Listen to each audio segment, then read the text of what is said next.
Assalamualaikum warahmatullahi wabarakatuh. Gus Dur semasa hidupnya dikenal sebagai sosok cendekiawan yang tidak hanya pintar secara intelektual, tapi juga menghargai perbedaan, terutama masalah suku, ras, dan agama.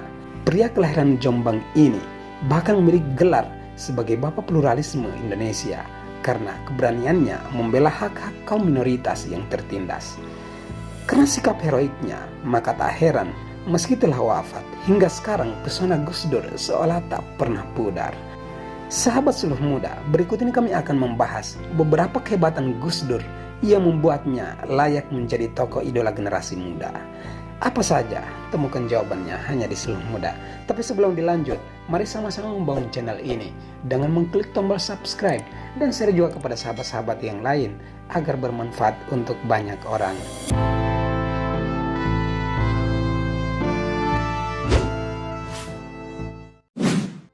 Gus Dur sang cendekiawan Islam.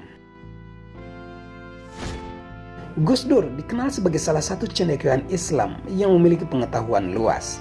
Kecerdasan dan kepintaran Gus Dur adalah salah satu ciri khas yang tidak bisa dilepaskan dari dirinya. Sejak kecil ia sangat menyukai buku-buku filsafat karangan pemikir-pemikir hebat seperti Plato hingga Karl Marx. Maka tak heran jika Gus Dur dikenal sebagai seorang yang memiliki kemampuan berpikir yang luar biasa. Karena hobi membacanya pula, Gus Dur mampu memahami segala permasalahan yang kompleks.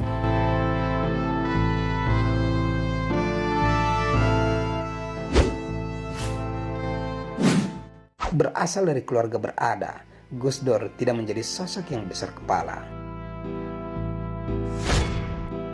Keluarga besar Gus Dur bisa dibilang merupakan salah satu keluarga terpandang di masa lampau.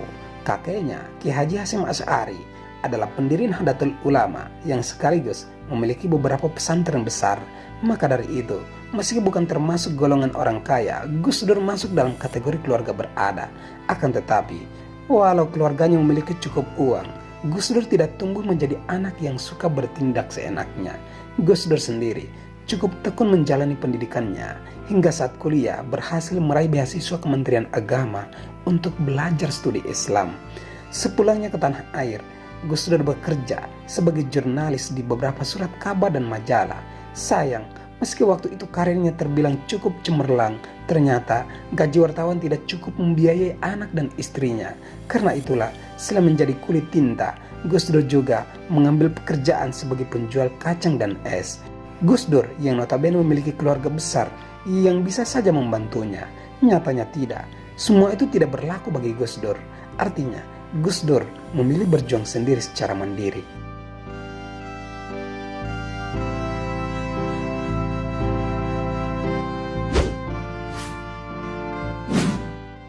Gus Dur dan keberanian membela hak minoritas. Walau lahir dan besar di lingkungan Islam yang kental dengan nilai-nilai agama, Gus Dur dinilai sebagai pribadi plural yang berani membela hak-hak orang yang memiliki kepercayaan yang berbeda darinya. Selama ini ada stigma bahwa cendekiawan Islam cenderung lebih membela hak orang-orang dari golongannya. Hal tersebut tidak nampak pada pribadi seorang Gus Dur.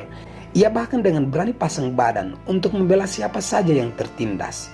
Tentu bagi sebagian orang masih segar dalam ingatan bagaimana saat tragedi 1998, Gus Dur dengan berani menjamin keselamatan kaum Tionghoa yang saat itu mengalami kekerasan karena dituduh sebagai biang keladi krisis ekonomi.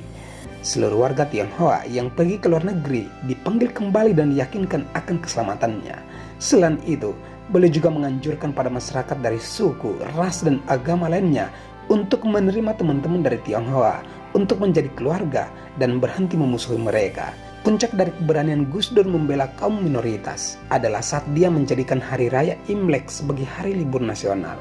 Tujuan dari keputusan ini adalah mengajak segenap rakyat Indonesia untuk mau menghargai perbedaan yang ada.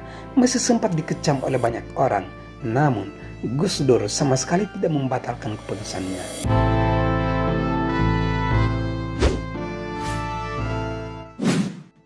Gus Dur dan anti kekerasan.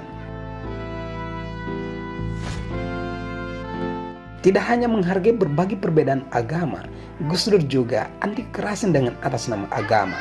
Ia selalu mengatakan bahwa Tuhan tidak perlu dibela. Konsistensi Gus Dur dalam melindungi kesetaraan hak beragama terlihat dalam ketegasannya ketika menyikapi tindakan kekerasan dalam agama. Selain selalu menyerukan usaha perdamaian, ia juga senantiasa mengingatkan orang lain untuk tidak melakukan kekerasan, apalagi dalam konteks agama. Menurut Gus Dur, kita tidak perlu menyakiti sesama manusia dengan dalil membela Tuhan. Bagi Gus Dur, Tuhan sudah memiliki segalanya dan kita manusia tidak perlu repot membelanya. Gus Dur justru lebih suka menyarankan untuk membela hak-hak manusia yang diperlakukan tidak adil. Dia selalu mengajak seluruh lapisan masyarakat untuk berbuat kebaikan dari hari ke hari. Daripada berdakwah dengan mulut, Gus Dur memilih untuk berdakwah dengan tindakan. Ia yakin bahwa kekaguman terhadap Islam justru bisa dibentuk dengan tindakan, bukan omongan.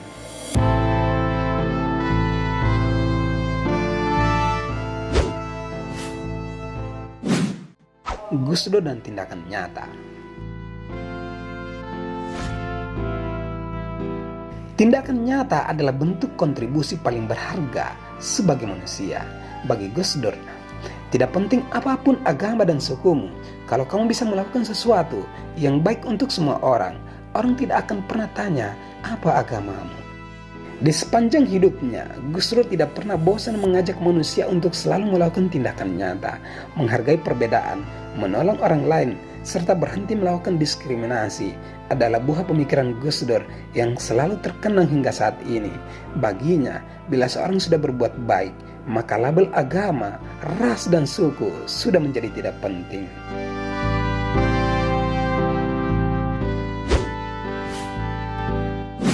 Gus Dur dan pribadi yang sederhana.